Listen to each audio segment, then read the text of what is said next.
It's time to put the neck together. Right now we're ready to fret the fingerboard. The fingerboard is black walnut. It comes fret slotted with position markers at 5, 7, 10, and 12, but it doesn't have the side dots yet. You have to do that. And they go at the same place as these dots. A side dot is made from this little 1/16 inch dowel of sort of an ivoroid plastic. You drill a hole, put the dowel in with some glue and cut it off. Now for drilling it, I'm going to clamp it to this piece of 2x4 so I can hold it tight while I drill. Before drilling, you want to make a little center punch to keep the drill bit centered. Then chuck up the 1/16 inch drill bit. When you drill the holes, start in reverse, just to get a little imprint of the bit, then go forward and drill them all to the depth. Then take the dowel and lightly taper it on some 320 sandpaper, just to knock off any sharp parts, so it goes in. Dip it in some Titebond 3, get the glue down in the hole and shove it down in. I like to wipe up a little bit of the glue and then cut it off with my little saw, just to keep it out of the teeth. And go right on down the line. Give them a couple minutes to dry. It doesn't take long because they're wedged in there. And take a file and file it flush to the edge of the board. The fret wire comes in a coil and you need to straighten it out a bit. First go around this way and take any kinks out.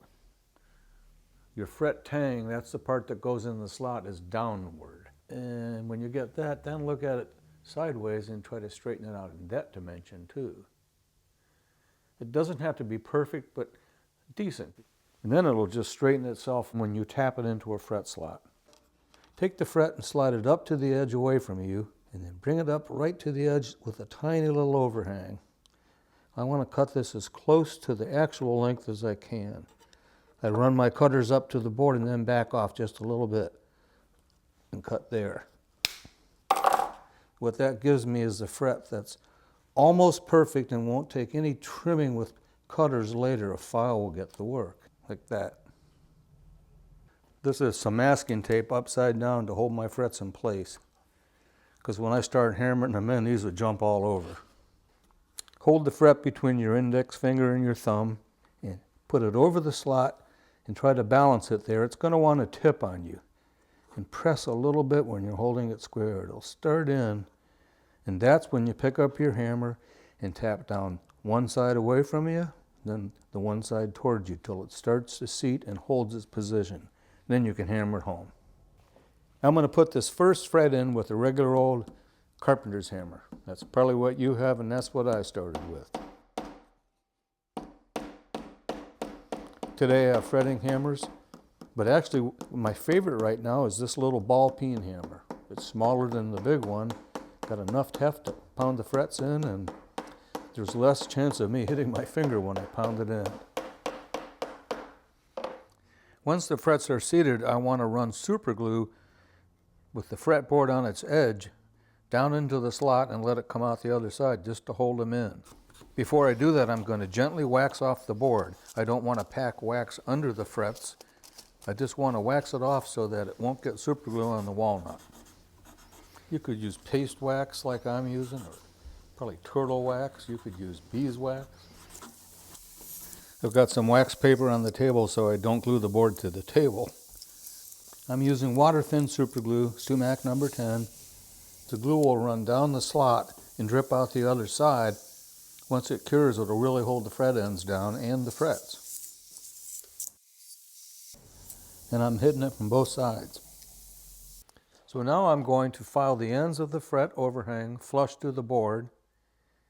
And that's why I wanted the frets to be as close to the edge as possible to make filing easy. So I'm using a double cut, I guess I'd call this a bastard file, kind of rough.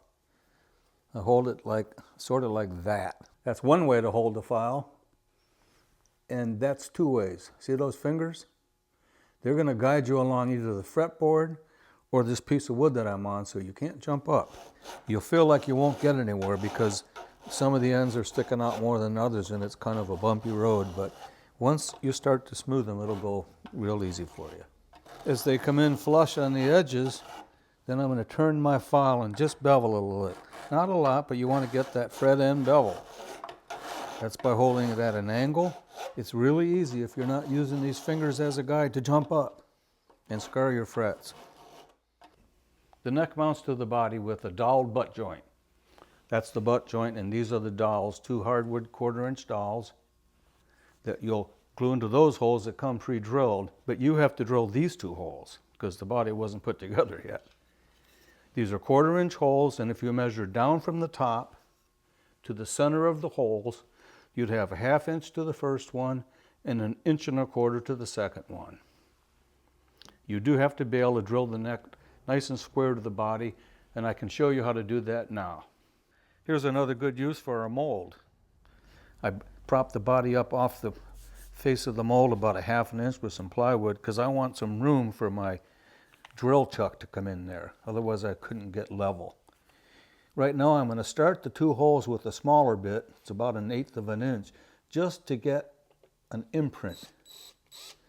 So when I come in with the bigger bit, it knows where to go without having to jiggle around. To keep my drill bit level this way, up and down, I cut a block of wood that is spaced just to keep the drill bit on center with the lower one. And if you turn it this way, it keeps me on center for the upper one. It gives me a little guide that all I have to do is keep square this way, because this will keep me down on that block.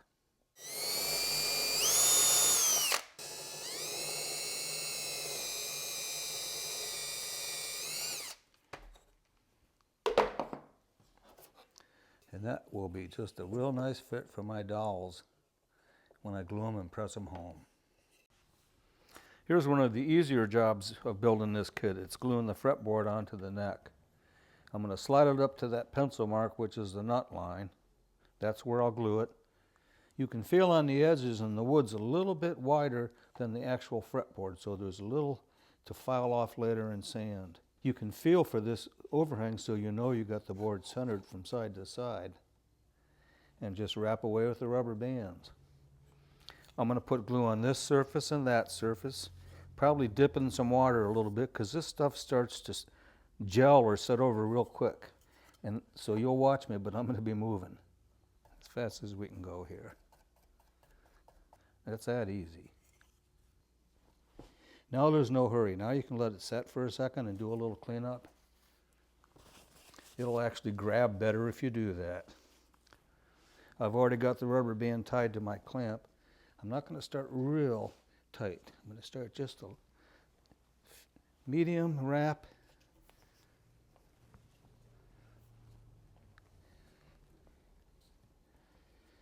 Pull it over. I don't need any more than that. One band does real easy. Yeah, that's it. Give it 45 minutes, come back and start shaping.